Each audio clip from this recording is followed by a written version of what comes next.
नमस्कार दोस्तों, स्वागत है आपका आपके अपने चैनल पोस्टल मिशन में।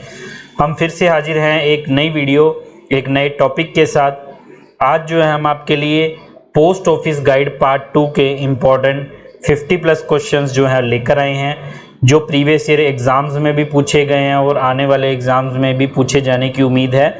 बहुत ही हमने चुन चुन कर जो है क्वेश्चंस बनाए हैं। आपको देखने को नहीं मिलेंगे ऐसे क्वेश्चंस, लेकिन आपके लिए ये बहुत ही लाभदायक होने वाले हैं। आपको पेपर की जो आपकी एग्ज़ाम की प्रिपरेशन चल रही है, अभी कुछ ही दिन बाकी हैं, उसमें ये बहुत हेल्प करेंगे।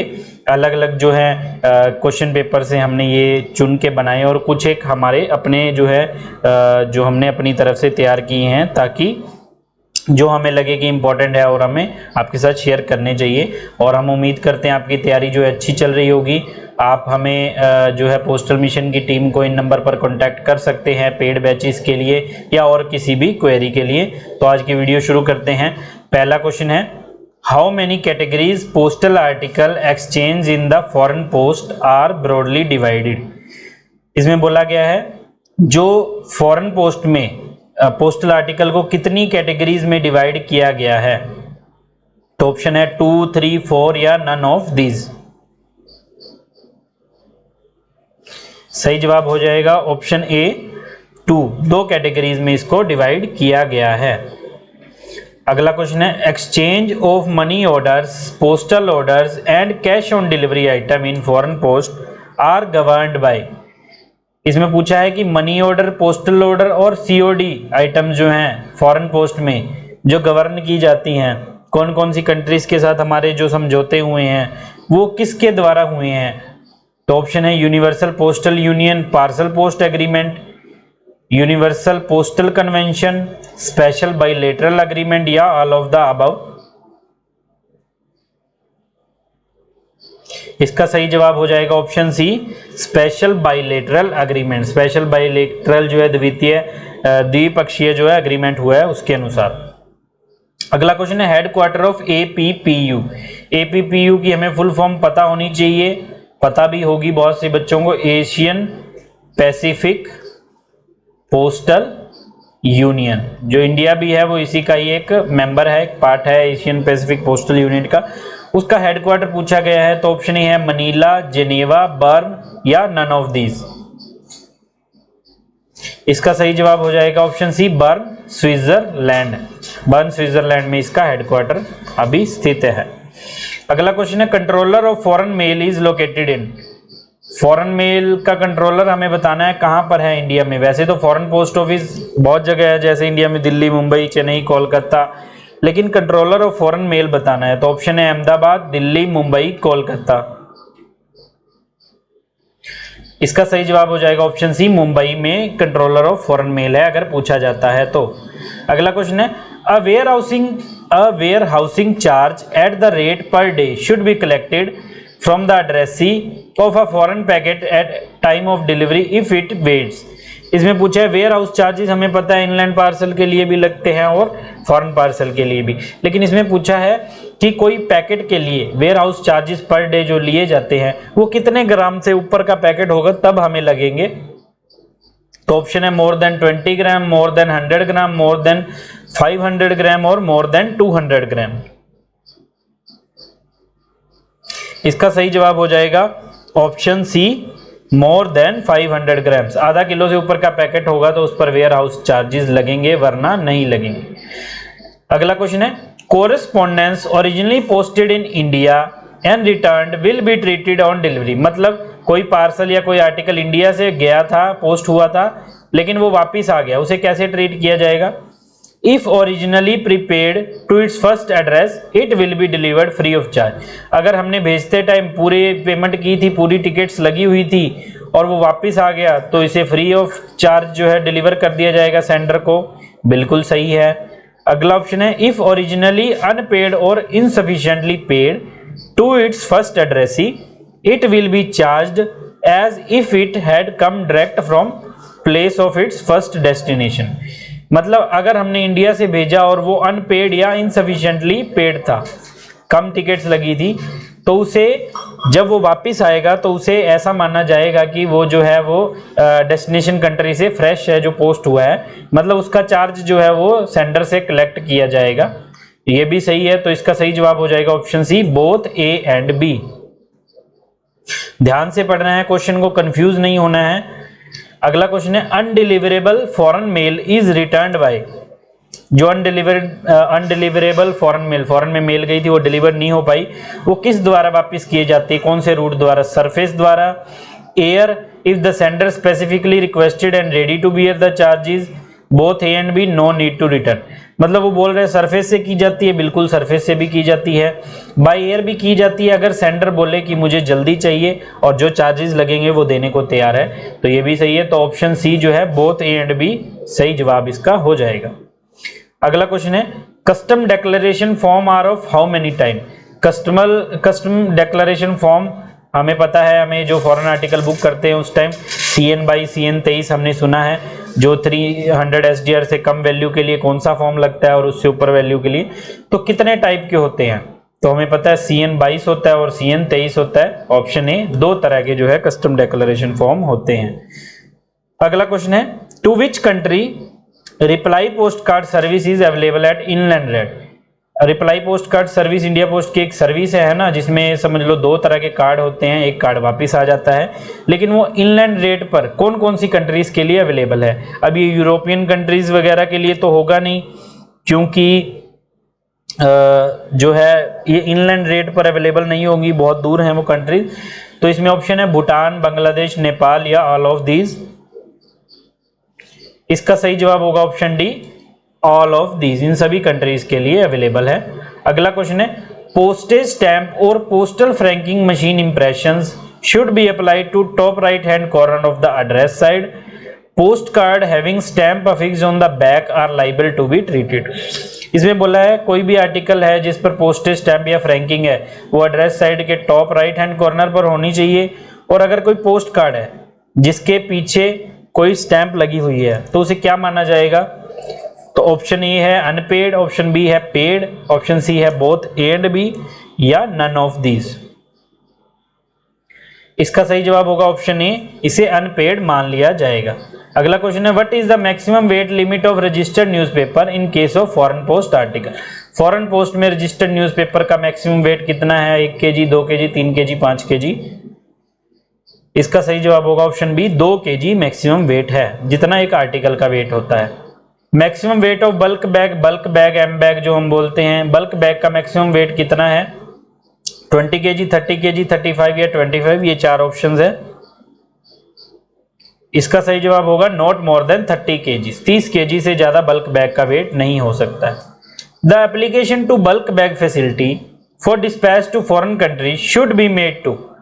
बल्क बैग की जो फैसिलिटी है वो लेने के लिए, बल्क बैग के द्वारा फॉरेन आर्टिकल्स भेजने हैं, उसकी परमिशन लेने के लिए किसे अप्लाई करना पड़ता है? तो ऑप्शन ए है post master, divisional superintendent, head of circle या डायरेक्टोरेट। इसका सही जवाब आएगा option C, head of the circle के लिए के पास अप्लाई करना पड़ेगा। अगला क्वेश्चन है what is the maximum weight for foreign blind literature packet. Blind literature packet हमें पता है जो नेत्रहीन व्यक्ति होते हैं उनके लिए होता है। तो इंग्लैंड में तो इसका मैक्सिमम वेट 7 kg है, लेकिन फॉरेन में पूछा है तो फॉरेन में भी इसका वेट जो है वो 7 kg ही रहेगा। ऑप्शन डी, कुछ चेंज नहीं होगा। अगला क्वेश्चन है for the purpose of search are foreign article are broadly divided into how many groups. ये पहला क्वेश्चन था उसी के जैसा सिमिलर है, ये पर्पस ऑफ सर्च चार्ज के लिए है, तो कितने उसमें कैटेगरीज में बांटा गया है फॉरेन पोस्ट के हिसाब से? 2, 3, 5 या 10। इसका सही जवाब हो जाएगा ऑप्शन ए, 2 कैटेगरीज में बांटा गया है। अगला क्वेश्चन देखते हैं aerogramme are also included in letter post but there is no corresponding article in dash to aerogramme. Aerogramme को पता है कि लेटर पोस्ट कैटेगरी में माना जाता है ना, इनलैंड लेटर कार्ड और ये लेटर्स हो गए पोस्ट कार्ड, लेकिन इसमें बोला है no corresponding article in dash to aerogramme. Parcel post, surface post, air post या नन ऑफ दीज। इसका सही जवाब हो जाएगा option B, surface post in aerogramme. अगला क्वेश्चन है what is the fee for recall of a foreign article. Recall की inland की हमें मालूम है 6 रुपये फीस है। फॉरेन आर्टिकल की रिकॉल की फीस कितनी है? 15, 20, 25, 30। सही जवाब हो जाएगा ऑप्शन सी, 30 रुपये जो इसकी रिकॉल की फीस है। अगला क्वेश्चन है, what is the late fee for foreign registered article? Late fees जो है वो चाहे इनलैंड हो चाहे फॉरेन हो, सभी के लिए सेम लगती है, क्योंकि उसमें कुछ अलग प्रोसीजर नहीं है। जो सिस्टम में एक फीडिंग होती है, टाइम जो है अलॉट किया जाता है, 3 बजे या 4 बजे के बाद जो है लेट फीस सिस्टम उठाने लग जाता है। तो ये सेम ही होती है चाहे वो इनलैंड आर्टिकल हो। ऑप्शन है 3 रुपये, 5 रुपये, 10 रुपये या 20 रुपये। सही जवाब होगा ऑप्शन ए, 3 रुपये जो है लेट फीस लगती है। अगला क्वेश्चन है, with which country exchange of parcel is regulated by means of special bilateral agreement? Special bilateral agreement हमने बताया था, दो देशों द्विपक्षीय समझौता होता है कोई भी मनी ऑर्डर, आईपीओ वगैरह के लिए, सीओडी के लिए। तो इसमें पार्सल के लिए पूछा गया है बायलैटरल एग्रीमेंट किस कंट्री के द्वारा हुआ है हमारा इंडिया का? बांग्लादेश, नेपाल, पाकिस्तान या ऑल ऑफ द अबव? इसका सही जवाब होगा ऑप्शन सी, पाकिस्तान के साथ बायलैटरल एग्रीमेंट हुआ है। अगला क्वेश्चन है, ordinary foreign parcel should not bear the words registered on them except for the following countries. अब जैसे ऑर्डिनरी पार्सल हम फॉरेन कंट्रीज में भी भेजते हैं, लेकिन इसमें बोला है कि ऑर्डिनरी पार्सल होंगे जिसमें रजिस्टर्ड वर्ड लिखा होना चाहिए। कौन सी कंट्री के लिए लिखा होना चाहिए? पाकिस्तान और श्रीलंका, पाकिस्तान और नेपाल, नेपाल और बांग्लादेश या नेपाल एंड भूटान? तो इसका सही जवाब आएगा ऑप्शन डी, नेपाल और भूटान के लिए रजिस्टर्ड लिखा होना जरूरी है। अगला क्वेश्चन है, what is the disposal of foreign article in case of a parcel treated as abandoned at office of delivery at foreign country? अब कोई पार्सल फॉरेन कंट्री के लिए गया और उस कंट्री द्वारा उसे अबंडेंट घोषित कर दिया गया है कि वो आगे ट्रांसमिट करने के लायक नहीं है, तो उसे कैसे ट्रीट किया जाएगा? पहला ऑप्शन है, it will be sold by auction, उसे नीलामी के द्वारा बेच दिया जाएगा। इट विल बी डिस्ट्रॉय, उसे नष्ट कर दिया जाएगा। आइदर ऑफ अबव, दोनों में से कुछ भी हो सकता है, या नन ऑफ दीज। तो इसका सही जवाब होगा option C, either of above. अगर उस कंट्री को लगेगा कि वो चीज जैसे है उसके एनवायरनमेंट के लिए खतरनाक है तो उसे डिस्ट्रॉय कर दिया जाएगा, अदरवाइज उसे ऑक्शन में बेच दिया जाएगा। 22nd क्वेश्चन देखते हैं, CAP फॉरेन पोस्ट में CAP का मतलब क्या होता है? एब्रीवेशन है CAP, को फुल फॉर्म क्या होती है? Closed against pilferage, containing air parcel, closed and protected, none of these. इसका सही जवाब हो जाएगा कंटेनिंग एयर पार्सल। अगला क्वेश्चन है, a parcel insured for a value higher than the value of contents as declared in custom declaration or other export document accompanying it. इसमें बोला कोई पार्सल है, वो जितने का सामान है उससे ज्यादा के लिए इंश्योर्ड कर दिया गया है, कस्टम डिक्लेरेशन में जितनी अमाउंट बढ़े, उसे कैसे ट्रीट किया जाएगा? पहला ऑप्शन है, will be except for dispatch making entry in error book, will not be accepted for dispatch, will be accepted for dispatch after obtaining fresh insurance fee, will be sent to RLO। इसमें सही जवाब बताना है हमने, तो इसका सही जवाब होगा option B, will not be accepted for dispatch। Dispatch के लिए वो एक्सेप्ट नहीं किया जाएगा, उसे वापस कर दिया जाएगा। 24th क्वेश्चन है, name of country for which money order services are available from India. India से जो मनी ऑर्डर सर्विसेज है, जो बायलैटरल स्पेशल बायलैटरल एग्रीमेंट के द्वारा जो बाउंड है, कौन सी कंट्रीज के लिए अवेलेबल है? पाकिस्तान एंड बांग्लादेश, पाकिस्तान एंड अफगानिस्तान, नेपाल और भूटान, और नन ऑफ दीज। इसका सही जवाब होगा ऑप्शन सी, नेपाल और भूटान के लिए मनी ऑर्डर सर्विस अवेलेबल है। अगला क्वेश्चन है, in what shape the air mail fee should be paid for transmission of a money order by air. Money order को बाय एयर ट्रांसमिट करने के लिए जो स्पेशल फीस लगती है, एयर मेल फी जिसे बोला जाता है, एयर सरचार्ज हम बोल देते हैं, उसे कैसे पेमेंट करनी होती है? ऑप्शन है, in shape of cash, in shape of postage stamp, both of these, none of these. तो इसका सही जवाब हो जाएगा option B, in shape of postage stamp. अगला क्वेश्चन देखते हैं,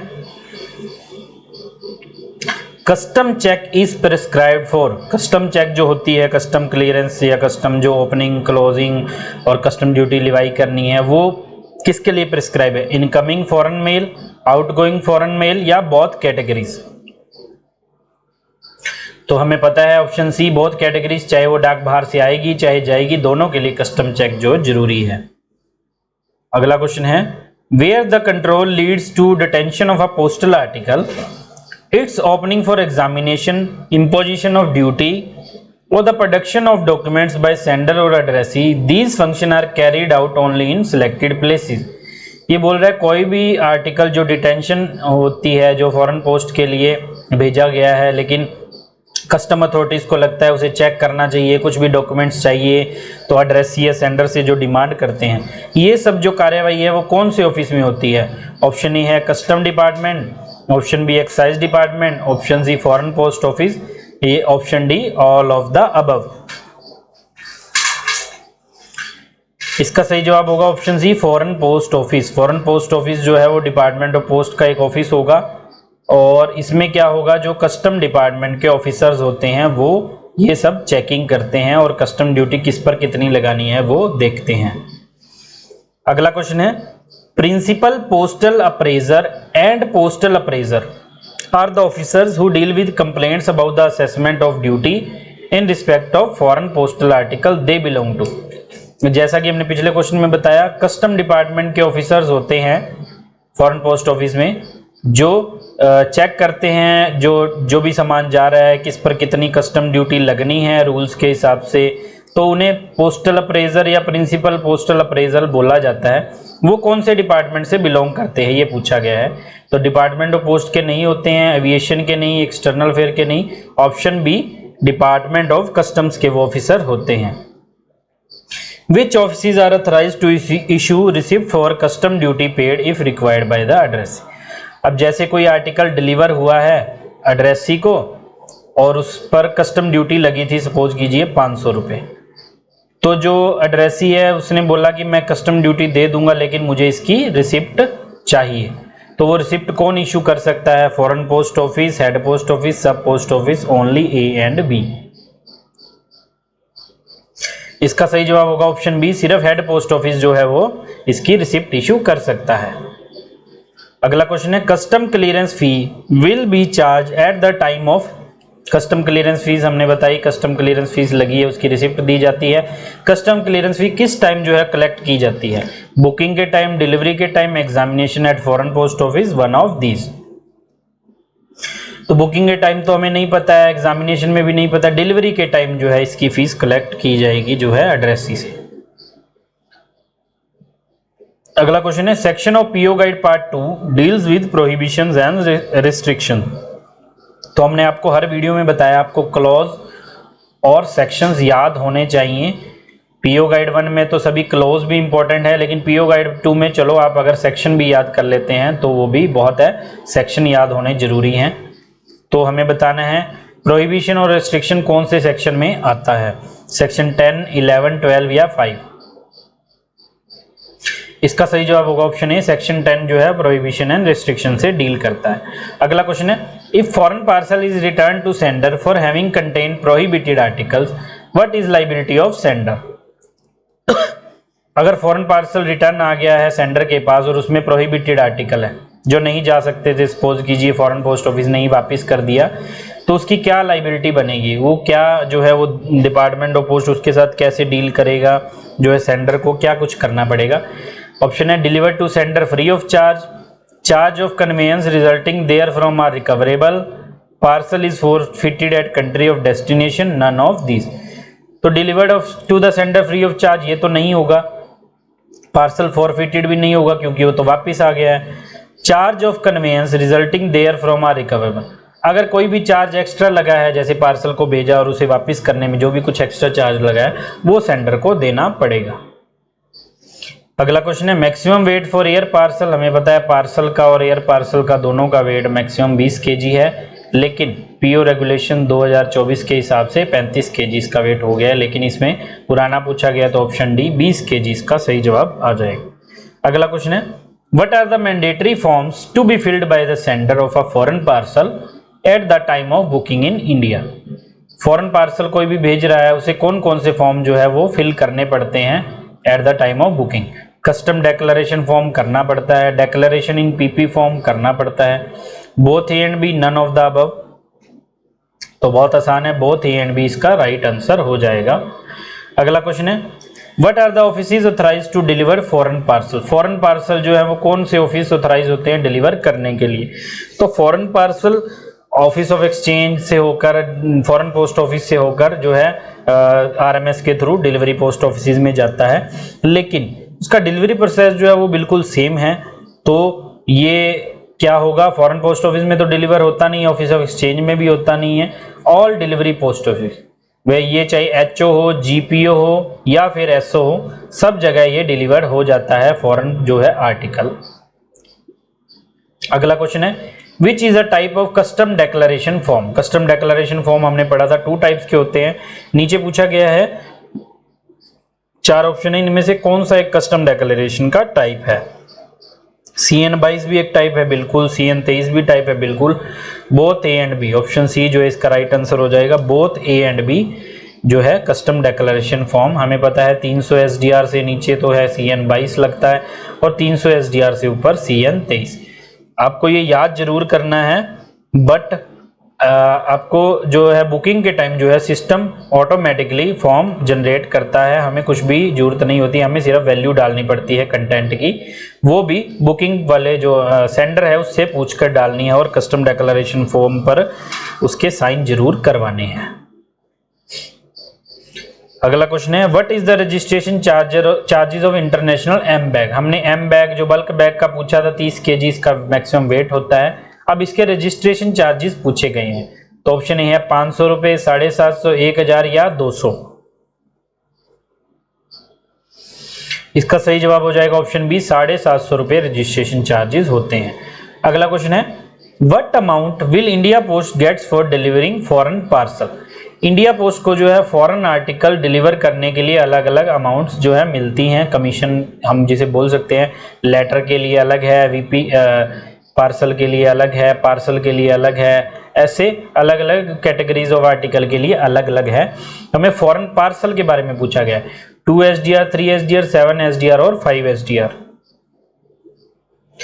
इसका सही जवाब होगा option C 7 SDR, 7 SDR India Post को मिलता है।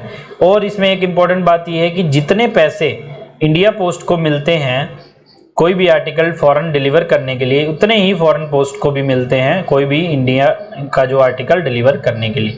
तो अगर क्वेश्चन को घुमाकर पूछा जाएगा तो भी आंसर सेम रहेगा।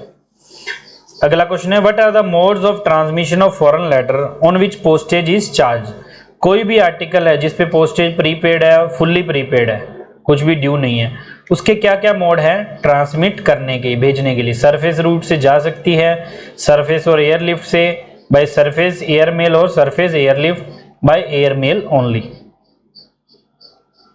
इसका सही जवाब हो जाएगा ऑप्शन सी, सरफेस से भी जा सकती है, एयरमेल से भी, और SAL सरफेस एयरलिफ्ट, जहां तक पॉसिबल होगा by road, by ship cargo, और जहां पर पॉसिबल होगा बाय एयर। अगला क्वेश्चन है the sender of foreign article may obtain a document as proof of delivery by paying the requisite fee in form. इसमें बोला गया है जैसे इनलैंड आर्टिकल के लिए प्रूफ ऑफ डिलीवरी दे दिया जाता है कस्टमर को, जैसे कि सेंडर है वो बोले कि आर्टिकल डिलीवर नहीं हुआ है लेकिन पोस्ट ऑफिस ने तो डिलीवर कर दिया है, तो उसके लिए हम प्रूफ ऑफ डिलीवरी देते हैं। ऐसे ही फॉरेन पोस्ट में जो है प्रूफ ऑफ डिलीवरी को क्या बोला जाता है? तो ऑप्शन है advice of delivery, acknowledgement, proof of delivery, acquittance of delivery. इसका सही जवाब हो जाएगा option A, advice of delivery से बोला जाता है। अगला क्वेश्चन है registration fee for letter post to foreign countries. हमें पता है इनलैंड के रजिस्ट्रेशन फीस 17 रुपए है, फॉरेन आर्टिकल का रजिस्ट्रेशन फीस पूछा गया है 15, 25, 150, नन ऑफ दीज। इसका सही जवाब हो जाएगा ऑप्शन सी, 150 रुपए रजिस्ट्रेशन चार्जेस हैं। अगला क्वेश्चन है इंडिया ज्वाइंड APPU। है तो बड़ा simple question, Asian Pacific postal union को इंडिया ने कब ज्वाइन किया, लेकिन बहुत रिपीटेड क्वेश्चन है, पूछा जाता है, पेट क्वेश्चन है, आपको अपना जो है टिप्स पर याद रखना है। ऑप्शन सी इसका राइट आंसर है, 1973 में APPU ज्वाइन किया था। अगला क्वेश्चन है as per foreign post manual AO means. हमें पता है फॉरेन पोस्ट मैनुअल से भी हमारे 2 क्वेश्चन पूछे जाने हैं, तो ये PO गाइड 2 में ही हमने डाला है। AO का मतलब क्या है? AO का मतलब वैसे तो होता है ऑटरस ऑब्जेक्ट्स, है ना, जिसका इन सरल मीनिंग समझे तो अदर ऑब्जेक्ट्स हम बोल सकते हैं, अन्य वस्तुएं, ठीक है। लेकिन नीचे के ऑप्शंस में से हमें बताना है कौन सा जो है इसका रिलेट करता है। Account office of the foreign country गलत है। Other subjects, administrative office of the foreign country बिल्कुल गलत है। ये देखिए, आप यहाँ पर गलती मत कीजिएगा, अदर सब्जेक्ट्स पर मत टिक करके आइएगा, ये अदर सब्जेक्ट्स है, लेकिन इसका मीनिंग बनता है अदर ऑब्जेक्ट्स। तो इसका सही जवाब होगा option D, none of this. अगला क्वेश्चन है, charges collected by administration of destination country for delivering of foreign parcel. Foreign parcel को डिलीवर करने के लिए जो फॉरेन कंट्री चार्जेस कलेक्ट करती है उसे क्या बोला जाता है? Terminal dues, transit due, parcel charges या डिलीवरी चार्जेस? सही जवाब होगा ऑप्शन डी, डिलीवरी चार्जेस इसे बोला जाता है। अगला क्वेश्चन है, maximum value for which a letter can be insured in foreign post. Foreign post में लेटर को कितनी वैल्यू तक इंश्योर्ड किया जा सकता है? 4000, 5000, 2000 या 20000? सही जवाब होगा ऑप्शन बी, 5000 रुपए तक वैल्यू को लेटर को इंश्योर्ड किया जा सकता है। अगला क्वेश्चन है, what are the postage charges for aerogramme. Aerogramme जो है ILC के एट पार जो है होता है इंडिया जो इनलैंड पोस्ट में, इसके जो है पोस्टेज चार्जेस पूछे गए हैं। 10 रुपये, 15 रुपये, 20 रुपये या 50 रुपये? इसका सही जवाब होगा ऑप्शन सी, 20 रुपये जो है एरोग्राम का चार्ज होता है। अगला क्वेश्चन है, if a foreign article is addressed poste restante from which day warehouse charges will be levied. बड़ा इंपॉर्टेंट क्वेश्चन, रिपीटेड क्वेश्चन है, अक्सर हम छोड़ देते हैं लेकिन बड़ा ही इंपॉर्टेंट क्वेश्चन है। पोस्टे रिस्टेंटे फैसिलिटी हमें पता है कोई भी व्यक्ति जो है 3 महीने तक यूज कर सकता है, लेकिन इसमें पूछा है अगर फॉरेन पोस्ट का कोई आर्टिकल पोस्टे रिस्टेंटे आया है उसके कितने दिनों के बाद उसका वेयर हाउस चार्जेस हम कलेक्ट करेंगे। हमें पता है 500 ग्राम से ऊपर की चीज का ही हम वेयर हाउस चार्जेस कलेक्ट करेंगे।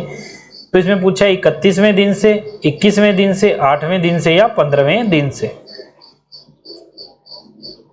इसका सही जवाब होगा ऑप्शन है 31वें दिन से। 30 दिन के बाद हम चार्जेस कलेक्ट करने शुरू कर देंगे। 48 क्वेश्चन है, व्हाट इज सीकोग्राम। सीकोग्राम कईयों ने सुना होगा, कईयों ने नहीं सुना होगा, बड़ा इंपॉर्टेंट टर्म्स है, पूछ लिया जाता है सीधा का सीधा, ऐसा ही क्वेश्चन आ जाता है, या मैक्सिमम वेट ऑफ सीकोग्राम।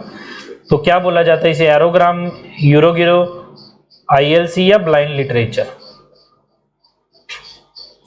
इसका सही जवाब होगा ऑप्शन डी, ब्लाइंड लिटरेचर को सीकोग्राम जो है फॉरेन पोस्ट में बोला जाता है।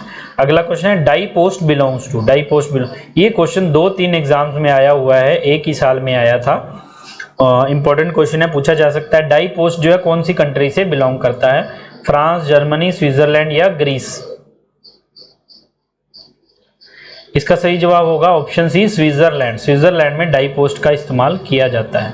अगला क्वेश्चन है last, export and import of gold, currency notes, coins are permitted only under the licence from. जो फॉरेन पोस्ट के द्वारा हम गोल्ड का import export, currency notes, coins या जो भी आइटम्स हैं जिनका इंश्योरेंस जरूरी है ना, उनका जो इंपोर्ट एक्सपोर्ट होते हैं वो कौन से जो उसका लाइसेंस है कौन परमिट करता है? फॉरेन एक्सचेंज रेगुलेशन के द्वारा, कस्टम एंड सेंट्रल एक्साइज के द्वारा, रिजर्व बैंक ऑफ इंडिया के द्वारा या नन ऑफ द अबव? इसका सही जवाब हो जाएगा option C, Reserve Bank of India. Reserve Bank of India के जो है वो लाइसेंस परमिट करता है इसके इंपोर्ट एक्सपोर्ट के लिए, चाहे इंडिया पोस्ट के थ्रू कर रहे हैं लेकिन रिजर्व बैंक ऑफ इंडिया से परमिशन लेना जरूरी है, उसी की जो रूलिंग के हिसाब से ये जो है इंपोर्ट एक्सपोर्ट किया जाता है। तो ये थे 50 question PO guide part 2, post office guide part 2 जो फॉरेन पोस्ट से रिलेटेड है।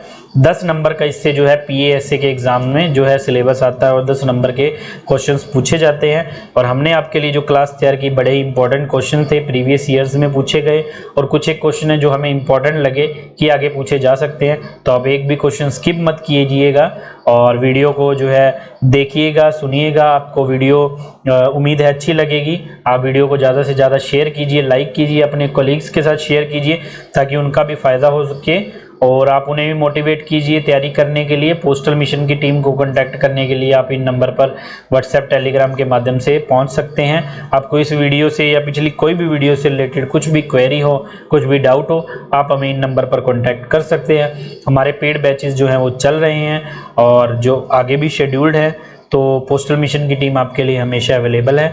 और बहुत सारे प्रीवियस ईयर क्वेश्चन पेपर्स हमने जो है अपने चैनल पर डाले हैं, आप वो ज़रूर देखिए, आपको उनसे बहुत फ़ायदा मिलेगा। एग्ज़ाम बहुत नज़दीक है और अपनी तैयारी को इस तरह ही बूस्ट कीजिए। मिलेंगे अगली वीडियो में, तब तक के लिए हंसते रहिए, मुस्कुराते रहिए, खुश रहिए। धन्यवाद।